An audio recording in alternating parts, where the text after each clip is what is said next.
ఈ వాక్యాన్ని వీక్షిస్తున్న సహోదరి సహోదరులందరికీ క్రీస్తు పేరట వందనములు. ఈరోజు వాక్యం ద్వారా దేవుడు మనతో చెబుతున్న మాట: మోసము చేయువాడు నా ఇంట నివసింపరాదు, అబద్ధములాడువాడు నా కన్నుల ఎదుట నిలవడు.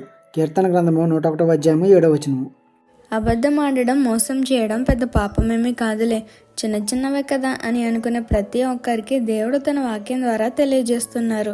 అది చిన్న పాపమైనా సరే నా ఇంట అలాంటి వారికి చోటు లేదు, అలాంటి వారు నా కన్నుల ఎదుట నిలవడానికి వీలు లేదు అని.